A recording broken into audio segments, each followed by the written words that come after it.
It's a problem happening almost every weekend at bars and clubs. Pitt County seeing the largest numbers of fake ID incidents in the state. 9 Your Side's Caroline Boyer sat down with alcohol law enforcement to investigate why this issue is happening.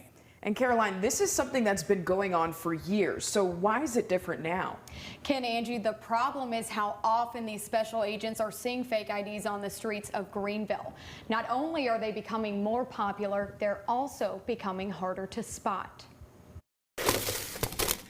They're really top of the market, and they've really come a long way. I've been doing this is my 27th year.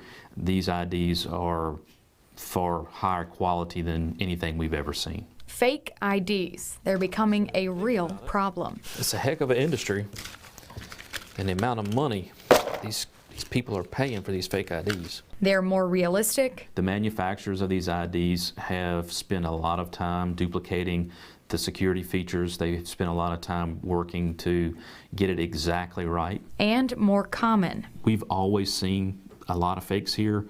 The problem is we're seeing a lot more. Alcohol law enforcement special agents seized 212 fake IDs in the Greenville district alone during the 2020-2021 fiscal year. We rank #1 with the most fraudulent identifications seized out of all the other ALE districts. And we're #1 in the most fraudulent identification arrest in the state. And that number is by almost double.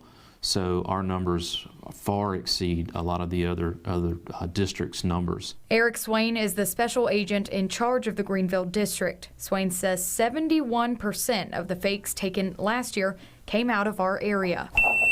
Along with seeing that many more fake IDs, we've also started to see an uptick in fatalities.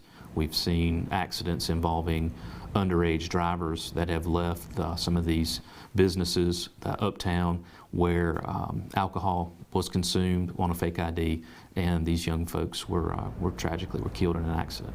The thing about fake IDs, they take real lives. Many times we're sitting in a living room with a parent and they're wanting to know why their child had to die that way. Why did my child have to die on the side of the road in a vehicle accident? Talking about fatalities related to Uptown. How many of those have we seen recently? Since April, we've had 2. April of 2021? 2021, yes. We've had 2.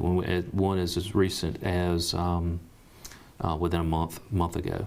And we were able to track it back to fake ID use. So how can we prevent this? We want to be able to use the information that we've garnered from our work and from all the things that we've done and share it with the retail industry, the retail ABC industry, so that we're getting the information to the people that are the front line, the ones that are selling alcohol on a daily basis, the ones that are seeing the IDs. Training. Swain says there are some easy ways for bouncers to spot fake IDs. If it's issued in North Carolina, it has 4 or 5 zeros at the beginning.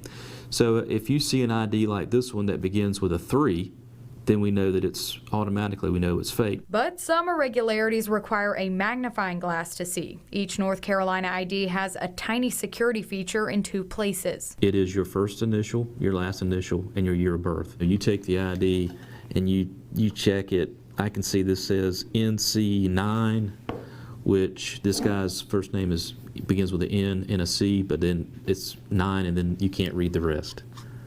So you could tell pretty easy that it's fake. Why do you think a lot of bars already aren't doing these things? Some of the clubs that are around, specifically around universities, it's a very long line of individuals waiting to get in. So a lot of times, it can be considered time consuming. That it would take too much time to go through and physically look at each ID with a magnifying glass. What's the motivation for them to want to cut out these fake IDs? Public safety.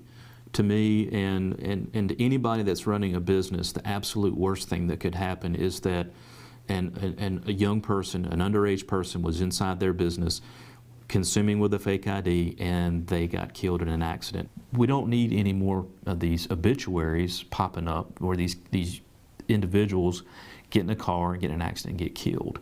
It's terribly tragic, and a lot of times, unfortunately, people don't realize that until it hits close to home. If bar and club owners want more tips on how to spot fake IDs, they can reach out to their local ALE office for free training. In studio, Caroline Boyer, 9 on your side. Caroline, thank you.